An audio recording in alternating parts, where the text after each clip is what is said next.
Welcome to this episode of Consider It Blacklit.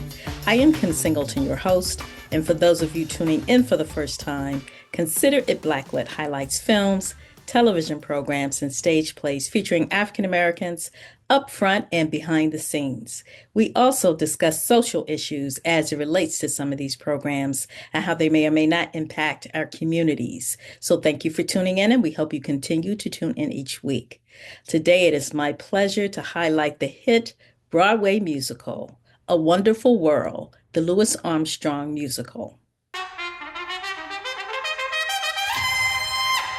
I see trees of green, Ladies and gentlemen, red roses too. please welcome I see them blue the king of jazz, for me and the you. legendary And I think to myself, Louis Armstrong.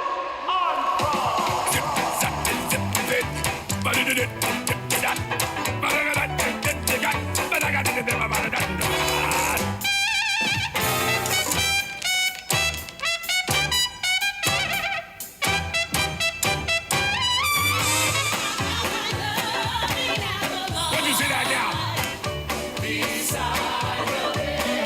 Come on, y'all.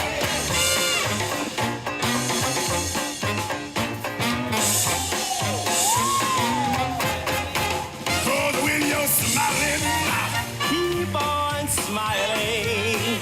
The whole world smiles. yes, the whole world smiles. The whole world smiles with you.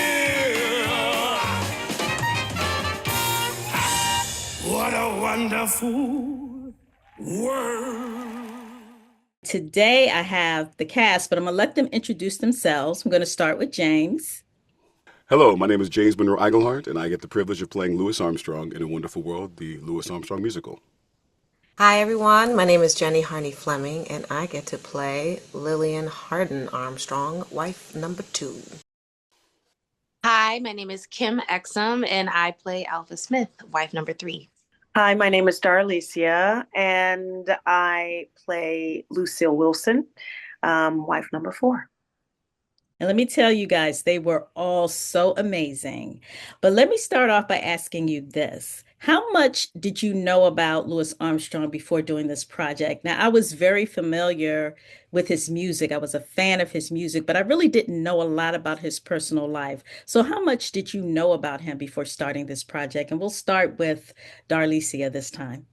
I honestly, before this project, I really didn't know that much about Louis, except for the iconic figure that he's always been to all of America and the world. It's not until I started doing a lot of research once, booking the job that I really discovered more about who he is and the life that he led and the life that he maintained with all of his wives, including Lucille. That's when I was really quite delightfully surprised at how colorful a life he has led until his death. Kim, what about you? I didn't know much. I knew about Louis in Hello Dolly, and I knew about him with Ella, a lot of their recordings, but I did not know much about the man at all. I knew that he had a house in Queens, and I knew that he was one of the key players in creating or bringing the genre of jazz to the forefront. Once I started rehearsal, I borrowed a book from our little Louis Armstrong library that we had in the rehearsal room and started reading and discovered that he was quite an interesting man. He actually led a really, really full life, made a lot of decisions, a lot of things that I think, I don't know, were like, I maybe fate in a way, I think if he wouldn't have made certain decisions, he wouldn't have been who he was. Jenny, what about you? Similarly to both Darlesia and Kim, I knew him as the world knew him. More of that, raspy voice that you hear around Christmas or New Year's. I also always associated him with New Orleans, and that was like between that and the food, that was my main understanding of the culture, you know what I'm saying? But getting the opportunity to really delve in and understand his contributions the fullness of his contributions to jazz and to, our American culture at large is really, really exciting, I think. James, what did you know about Louis before you took on this project? I kind of found out about Louis on accident. During the pandemic, my wife and I were just chilling, trying to figure out what to watch, like everybody else. And I finally convinced her after years to watch Ken Burns Jazz. And the first three episodes are about Louis Armstrong. And I'm watching it, just getting more and more fascinated, and just going, he's incredible. Why has nobody done a show about this man? And someone was working on it. So I had done some research before that because I thought it'd be a really cool idea to do a show about him, and someone was already doing it, and I just happened to have my folks call those folks and say, hey, this is really cool. I'd like to be a part of this because I've learned some stuff. So I started learning about him a little bit before I was even a part of the project. But once I got into the project, then it became a full-on life study, and I have not regretted it ever since. Right, because there is so much there, so much there. So let me ask all of you, and I'm going to start with James. How did you prepare for your character? I mean, James, you really, when you were singing his songs, it almost brought tears to my eyes. Like I said earlier, I am a Louis Armstrong fan, and you just embodied his essence so much. How did you prepare yourself to do that? Um, I really just decided to make a decision that if I was going to do this, I was going to go, full on. And it really is about the research. Why did he sing those songs? What did the songs mean to him? As many hours of watching videos and listening to tapes of him. The wonderful thing is that you talked about the museum. On their website, they have this great place where you can go and sign up and listen to tapes of him speaking. And so I did that. Sorry. And then being able to read as much. He wrote two of his own autobiographies, so I read those books. And then it was a lot of time of what my wife calls James silliness, of just being in the mirror and making faces at myself and doing the voice around the house. My wife's seen the show a couple times. She doesn't come all the time because she's been hearing me do it too much. She's like, no, I can't watch you 2 hours do that anymore because you do it every day. So it's so it was really about just like trying to immerse. I'm a character actor who really tries to work on it, so I work on it at home. So it was really about that. So I always thank my family for their patience of me walking around sounding and talking and being really strange, but they're used to it at this point. Well, you really had his smile down. I mean, it was like, look That I won't lie. I shouldn't admit that. I spent way too much time in the mirror with like a picture of Louis and smiling, or looking at the video and smiling. And my wife walks by. She's like, "What are you doing?" And I showed her. She was like, "Yeah, okay, fine." And she just walks on. That's honestly really, really, And then I also, for protection, I called a good friend of mine. I have a friend of mine named Alex Brightman who did this show called Beetlejuice, where he also did a crazy, scratchy voice. And I said, hey, how are you doing this to not hurt yourself? And then he hooked me up with this wonderful voice instructor. And I also see my ENT twice a month to make sure I'm taking care of myself. Because Louis' way of getting the voice was a lot of drinking, a lot of smoking, a lot of playing every night, and staying out till 6 a.m. and then going home for 2 hours and then going back out. And I was like, I can't do that. I don't have that capacity. I was never a partier guy, so that's what it is. that's amazing. Well, thank you for the performance. My pleasure. Jenny, how did you prepare for your character? Lil had a lot of footage of her own, from like the music that she recorded and some interviews that she had done. And so the thing that I like the most about Lil is that she felt like family. She felt like my grandma, she felt like personalities that I had grown up watching and observing. So it was nice to be able to take different parts and facets of who I am and the things that I've observed over the years and kind of infuse that to create a person to kind of, honor this tycoon, this woman who really was incredible in a way ahead of her time, much like a lot of the women in our lives and in our history are ahead of their time in a way that doesn't often get recognized.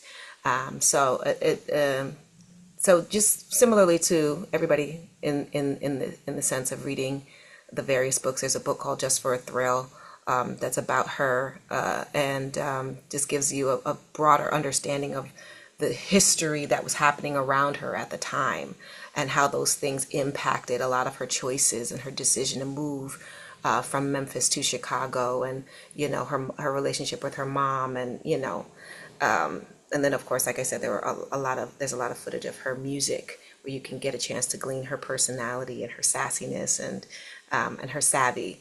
So yeah, modern day media. Great job. Great job. Kim, what about you? Um, I prior to playing Alpha, I didn't really do much research on her or digging. Um, because my part was very much still in development when we went into rehearsal and continued to be under construction until the end of previews. So I was able to do most of my research in the room, reading the book and reading different sections. I believe Darlesia was reading a book at the time and pointed out a section that she was reading. There was some information on our dramaturgy wall in the back of rehearsal. James also knew a good amount of information or anecdotes about Alpha, which I really found to be intriguing. And then more recently, after surfing the website of the house in Corona, I stumbled upon a lot of the tapes. The tapes didn't include Alpha per se, but I listened to a lot of tapes of Louis and his son. His son is not featured in our show, but in listening to those tapes, I kind of got a greater sense of who Louis was. And then in understanding that, I was able to get why Alpha was so intrigued and attracted to him, why all the women that he was involved with were. There's something very down home about him, very, keeping it real. Definitely, a little gutter, a little hood. He definitely had like a nice little swagger about him. So I think in getting to know Alpha, I had to get to know Louis, to understand what that connection was. And she was a fan of him from the start. She also was a dancer, like Lucille. She danced in a theater that Louis was working in Chicago. And then she was also the other woman. He was cheating on Lil with Alpha, going to Alpha's house. And he was also using Alpha's mother and her as a sense of home for him. He didn't feel at the time, he didn't feel at home with Lil. Their relationship was disintegrating. So thinking about like, okay, well, what would make a man who was very, very much in love with his second wife go to a third woman and seek a comfort that he no longer has, and trying to kind of embody that comfort. So using like different clues and stories that I was provided to, bring the character together. Thank you for that insight. I'm glad you brought up the fact when you talked about why women were attracted to him, because when you think about Louis, you don't really see him as a sex symbol. You appreciate his music, but who knew he was a player? I was like, oh, I see your work. Okay. I always equate it to there's a line that I won't finish the line, but there's a line that Biggie has in his song, and he says, "Black and ugly as ever, however." And so Louis wasn't the typical attractiveness, but there was a swagger to him. There was an energy to him that. Okay, Darlesia, how did you prepare for your character? I took the time I took my son with me, because his father actually is a trumpet player. So I was sort of familiar with the world, and we went to Corona, Queens, and visited the home, spent a lot of time there. I started spending a lot of time in bookstores, reading a lot about Louis and Lucille and their life together, and just Louis's life overall, which is just extremely fascinating. There's things in this production that we have not included because A, we don't have time. B, they're so colorful that I don't know if people would be able to digest it, and also be able to look and celebrate him in the way in which they always have. And C, we may not need it, because we really kind of examine his life through these four women in a very, very specific and very particular way that offers more information than anyone could have ever known otherwise. But just all of the available research that there is to seek out, that's what I really worked at trying to gather. So, in all the research and preparation that you did, what was the most surprising thing that you learned about Louis? Let's start with Jennie this time. Similarly to everyone, the fact that he had four wives was, alarming. I think all of it. I think coming from a perspective of somebody who observed him casually or nostalgically as the raspy voice around Christmas time or whatever, you don't expect, I mean, sure, the racism, sure, there's some relationships. And, this isn't the first period of piece I've done of that time period, so I know it was common for people to marry and remarry and stuff like that. But still, just the idea of marrying four times, and one being for over a decade, one being over a multitude of decades, it's really it's interesting to observe from the mindset of this generation, how things operated at a different time period where you had different social construction and restrictions. That was a big one. Also seeing the swagger, because you don't really necessarily, like you said, he's not a sex symbol. So getting the opportunity to delve into his younger years when maybe he was really putting it on, those aren't things that you really look for. Young Louis, you don't seek those things out, but having to do that research, having to do that digging and discovering who he was at his origins. Kim, what about you? Anything surprising that you learned about Louis or even his wives? I think it was James who told me that he used to pretend that Alpha was dead, after she left him, when he was asked about her. So that was really cool to learn. Um, and also just really bold of him. Like, I've never pretended someone was dead and they wasn't. So that, I think, painted added a little color to the portrait of Louis. So, you and James started something now. Now, when people see this, they're going to be like, my ex is dead. My ex, she's dead. That's a good way to look at it. Anyway, I sidetracked. Darlesia, what about you? Anything surprising? What was to learn how much of a spin doctor Louis could be concerning his relationship, literally the ending of relationships with each of his wives. I mean, he would create these really very colorful stories about what happened during the duration of his marriages with each wife. And the spin would always, of course, be in favor of him, no matter what the reality actually was.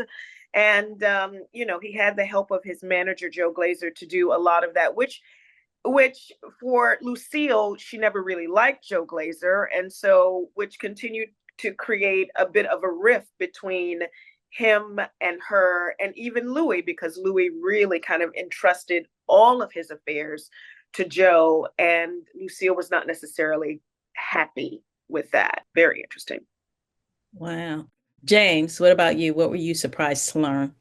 Kind of everything that the ladies have said and encompassing in it and saying just how strategically hood Lewis was. There's a street smarts about Lewis that he brought to the entertainment world with him. He was around a bunch of hustlers. He grew up around hustlers.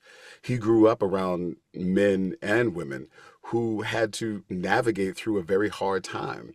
And he brought that same street smarts to his entertainment world. And he was unapologetic about it. You know, people always ask me, what do you want people to go away from the show thinking? And I always want them to go away from the show thinking that it's about the choices you make. And if you're happy with those choices, then you've had a wonderful world. Which leads me to the scene that he had with Stephen Fetchit, that was Lincoln Perry, Mhm. when they talked about what they portrayed out to everybody else and how the backlash they got from Black people. Because even to this day, I can't watch Stephen Fetchit movies without cringing. But I do have a friend who wrote a book on him, and I learned that he was very smart, very rich, and so far from his character. And Stephen Fetchit and Louis Armstrong, I don't know if it's a real conversation. They talked about what you have to do, I guess, to get past the gatekeepers. And Louis was his smile. As artists, give us your thoughts on artists having to do that in that time. I'm going to start with James, and then after that, anybody can kind of jump in and give your opinion. That's a very interesting question, and I find it interesting because yes, our scene in the show is dramatized. It's created. We created a scene of two very impactful figures and put them together for a moment because Lincoln Perry and Louis did know each other. They had many conversations. They disagreed on many things and agreed on many things. But the scene we created was to show our audiences the things that these performers had to go through. The fun thing about Lincoln was Lincoln's his his hustle was to create this character to protect himself from the outside world. Louis, or I should say Louis, kind of disagreed with that. He was like, you know what? I'm not going to be any different than I am. This is who I am. So that scene we make with the smile, the reason why we say it is because Louis just decided to smile in people's faces. It wasn't like he chose that to get over. That's just what he was. And if you watch his performances from his younger days to his last performances old, nothing's changed. That's just Louis. Louis is Louis. Louis is what you get. And I always find it funny when people say things like, sell out or different things. And I always find it that there's always a few artists of color who will do something, and that will get captured by the white audiences. And the Black audiences will say, oh, that person's a sellout. Look what they did to get over. If you look at Louis's career, he really didn't do anything different. But there's always one that breaks through. And that particular performer has to, they open the door, but in opening the door, they have to deal with the backlash of opening that door. And I always find it funny because those folks who called Louis a sellout also went through that same thing. Because when Louis did finally speak out for Black people, thinking Black people were going to support him, they didn't support him. They had been bitching and moaning and talking all this crap about how come you don't say this, how come, and when he finally did, the Black folks backed off because what he said was they wanted him to say pro-Black. He said pro-Black plus forget the government, and they were like, whoa, that was a little too far. We don't want to go that far. We don't want to touch that. But I find it interesting that the same thing happened to Whitney Houston. Whitney Houston came out, and now we see her as the greatest singer ever. But when she came out, she was booed at the Soul Train Awards by her own people. One of my favorites, MC Hammer, came out and from the Oaktown and flashy clothes and dancing, and everybody said, you're a sellout. And then the infamous Diddy did the same exact thing, but he wasn't. There's always one who breaks through, and that person has to deal with the backlash. But that door that they opened opens the door for these other entertainers. So what Stephen Fetchit and Louis did opened the door for all these other entertainers, but they had to deal with all the crap that came with it. And I just realized as I was researching the show that unfortunately, that is still something we deal with. That there will always be one of our own who will do something that is so spectacular that the whole world captures it, and our community will look at them. And I think it's because of two things. I think it's because the other artists around them wish it was them, and our community also, there's a jealousy that you've gotten too far. You've gone too far. You're making too much money. What are you going to do for the community? You don't know what Louis did for the community. Louis gave a lot of money back, but he also wasn't one of those guys to preach about it. That wasn't his thing. It really was about, if I keep this up and I give back, it'll be okay. But no one needs to know what's going on because we don't want them to check into what we're doing. But from my research, I found it interesting that both of those two characters, both Lincoln Perry and Louis, broke this door open for entertainers to do things. Lincoln Perry was the first African American actor to have his name above the title. The man was making more than the President of the United States. He came to New York with 4 Cadillacs and was at the top hotel, and the NAACP came and they praised him and everything. And the day he left New York City, they turned around and talked about him like he had a tail. I just think it's so interesting that, yes, you're absolutely right, Kim. Looking at those movies, it is cringy to watch. But it's also, I've watched them and it's funny. His comedy is funny. The problem is it's cringy because we know now that when you look at it, how white folks looked at it. I'll stop talking, I talk a long time. Our wonderful community, whatever you put on screen is what they accept as reality in our community. So the fact that he created Step and Fetch It, white people went, oh yeah, that's how black people act. Louis gets in front of people and smiles and then laughs and they go, you know what? Happy black man. That's exactly how they are. They believe anything you put on TV, which is why when you're driving in New Jersey, everybody thinks they're part of Fast and the Furious because they think it's they don't know it's a film. They think it's a damn documentary. It's a film. What you see on screen is entertainment. And you need to get to know the folks that are behind those things before you start saying, oh yeah, that's what it is. But that's my soapbox and I'll get off of it. Well, that was a great soapbox, and we can go on and on because I can add on to that, but I'm not going to do it because we are running out of time. But I do want to tell my audience, go see A Wonderful World. It's at Studio 54, and it's going to be playing until what, May 4th, I read. Is that correct? No, as long as I know, we're open ended. The Louis Armstrong Musical is going till the people stop coming. Okay, it's open-ended, y'all. Oh yeah. Please go see these fabulous entertainers. And James puts his foot in the Louis Armstrong character. I'm gonna tell you right now. But let me say, I am nothing without the ladies that are with me. Oh yeah. Oh yeah. Between Darlesia and Jennie and Kim and Dion, you will see some of the most incredible performances. And I'm not talking, oh, lady performance. No, performances, period, on Broadway. These ladies are giving it to you every night. And for you to see Black excellence with these ladies here, this is what you need to come to see because they are the foundation of this show. Right. And I do want to say one thing I liked about all of your characters, how you showed the independence and strength of Black women, even though you had different backgrounds, that really came through, you know? So thank you for that. Thank you. So everyone, that's our time for today. And until next time, consider yourself Blacklit.